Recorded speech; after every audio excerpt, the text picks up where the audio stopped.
The team that's working with PowerLines will kick us off this evening. Susanne DesRoches is their faculty advisor.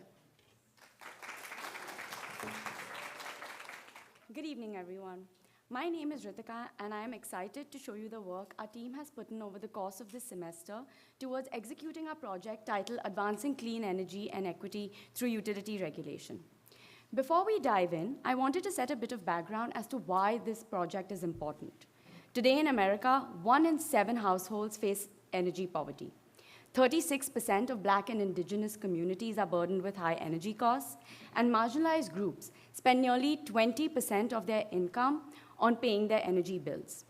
While there isn't a silver bullet to these challenges, there is one government body that holds the most significant influence over them, and that is called the Public Utilities Commission, or the PUC.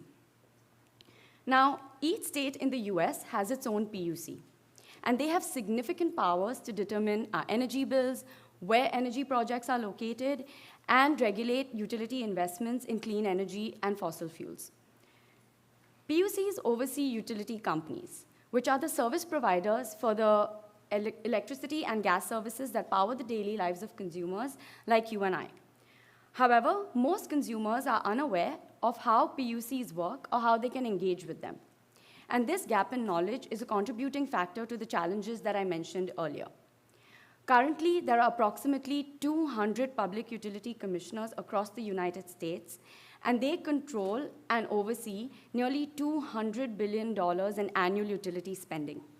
Their often overlooked influence represents massive untapped potential to further clean energy and equity outcomes. So it is imperative to address this gap and empower all types of consumers to engage effectively with their PUC. Our client, a nonprofit called PowerLines, understands the incredible power and of the influence of these PUCs and the need to bridge the gap between them and consumers. To do that, PowerLines engages with the people, policy, and process of PUCs to push for an American regulatory system that provides affordable, reliable, and clean energy to all American customers. To talk a little about the scope of our project, we streamlined it to focus on electricity services with a particular focus on a particularly important process called rate cases, which PUCs use to determine the rates on our electricity bills. We narrowed our geographic scope to the 10 states highlighted in orange on this slide, and we reviewed 15 rate cases across these 10 states. Our aim was to develop an actionable toolkit to empower all energy stakeholders and consumers to effectively engage with their PUC to further clean energy and equity outcomes. To explain our research process, I'll now be taking you through the process of a rate case alongside an example of New York that is part of our final analysis and report. First, when utilities want to raise electricity prices, they submit a written proposal to their PUC. These increases allow them to recover costs for various activities, such as building new infrastructure, upgrading existing, or decommissioning old infrastructure. In 2019, the utility Con Edison here in New York proposed a $485 million rate increase to fund its clean energy initiatives. This would effectively raise customer bills by an average of 4.9%, but Con Edison argued that these increases were necessary for grid modernization, low-income customer protections, and improving customer services. Remember that the PUC's role here is to balance reasonable profitability for utilities along with customer interests. So to do this, PUCs open rate cases to public participation and allow stakeholders, here formerly known as interveners, to intervene on the rates proposed by utilities by submitting public comments or testimonies. Now, stakeholders can be anyone from individuals to environmental and consumer advocacy groups, state energy agencies, city governments, and even commercial electricity customers. In Con Ed's case, there were over 7,000 public comments and 93 interveners, which is significantly higher than what we have seen in the other cases we reviewed. Various stakeholder groups, including environmental advocates like the EDF and NRDC, objected to Con Ed's proposed rate hike, citing concerns about clean energy investments, energy efficiency programs, and low-income customer protections. To understand the strategies used by interveners, we interviewed them, which, in the case of New York, included groups like Sane Energy and Agree, or the Alliance for a Green Economy. We then used the insights from the conversations we had with these groups to guide the development of our toolkit. Now, once the PUC receives sufficient feedback from all interested parties, it decides on a fair rate that balances reasonable profitability for utilities with customer interests. And this decision is known and called a settlement. In Con Ed's case, the PUC reduced the proposed rate hike by 75% in the settlement to address affordability and environmental concerns. Additionally, Con Ed also agreed to improve support for low-income customers and energy efficiency programs as part of its settlement. While this is one of the most significant reduction results that we saw, in the other cases we reviewed, we saw 30 to 80% reductions in the settlement stage for proposed rate hikes. Now, all of these rate case documents, from the proposal to testimonies, public comments, and final settlements, are available on each PUC's online database, and it is these public documents that our team reviewed to determine the most successful strategies being used by interveners to influence PUCs towards clean energy and equity outcomes. We now come to the driving motive of our project, our toolkit. Our research identified the key areas where interventions and interveners were the most successful, and then designed this toolkit for other energy stakeholders to be able to replicate these successes. Our toolkit is in the form of a written collection of proven best practices, strategies, and case studies to influence rate cases towards more equitable outcomes. It covers 5 key areas, as you can see on this slide. 1, challenging rate increases. 2, promoting social and environmental equity. 3, proposing alternative rate structures and conservation incentives. 4, evaluating disadvantaged community impacts and setting equity goals. And 5, increasing public participation and transparency. I'll explain each of these in a little more detail, starting with challenging rate increases. In this area, successful interveners formed coalitions amongst themselves to strengthen their position in every single case that we reviewed. They also advocated for legislative change, submitted expert testimonies, and requested utility data to understand historical burdens while producing impact analysis and proposing alternative rate structures. We saw successes with these strategies in cases from New York, Illinois, Colorado, Ohio, and Kentucky. For promoting social and environmental equity, in New York, Illinois, and North Carolina, interveners cited the state's laws, clean energy goals, and successful interventions and initiatives by other states to hold decision makers accountable. They also evaluated the organizational capabilities of utilities, PUCs, and state agencies to actually implement and enforce climate programs. Interveners in New Mexico and Kentucky drummed up support for their cause by educating the public on the impacts of fossil fuel emissions on their health and the environment. For the third area, interveners advocated for structures that incentivize conservation, particularly for low-income and low-usage customers.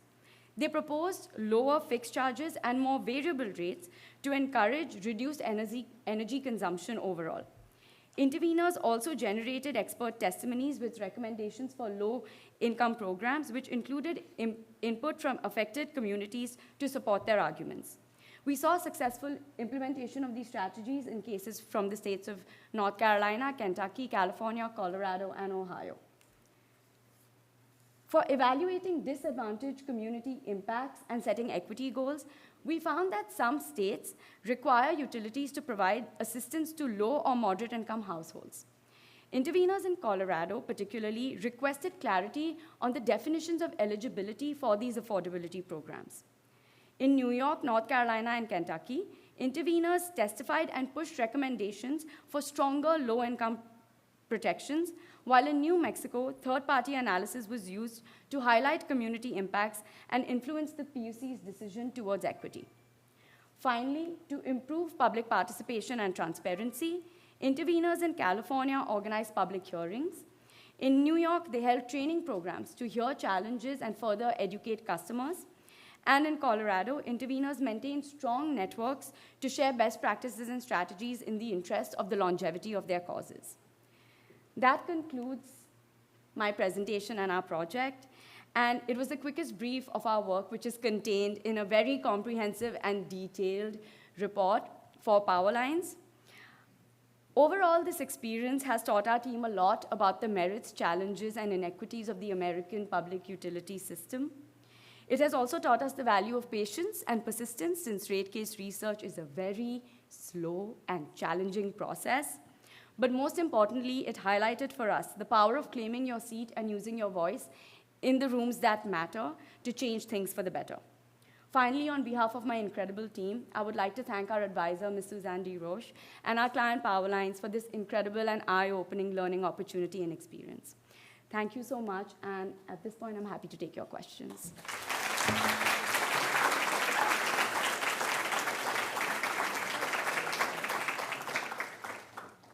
Thank you for an incredible presentation. I did have an observation on the quantum of rate reduction you were able to witness in the case of New York. It seemed as high as 75%. That's right. And you did mention in other cases it was between 30 to 80%. Right. So do you think the New York case was extraordinary, or what kind of reductions are possible? Because it seems like the system is set up for questioning.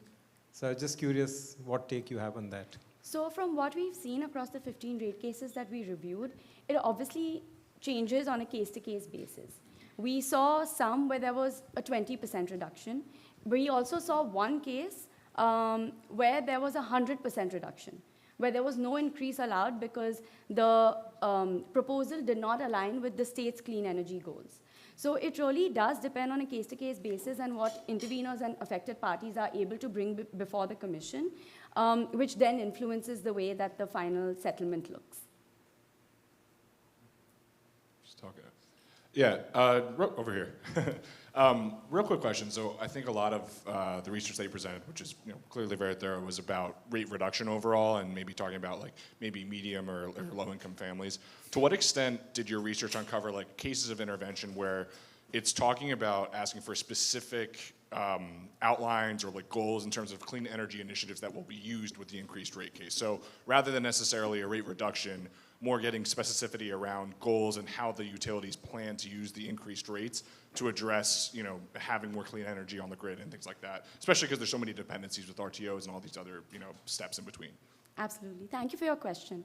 So first off, overall, what we've seen in certain cases, and it's a little nuanced, which is something I couldn't pull through in my presentation, is that rate cases and affordability tend to be decoupled from energy efficiency and clean energy goals for a state in a rate case itself. So which is why interveners tend to focus on affordability as the medium through which they can go ahead and forward equity and clean energy goals.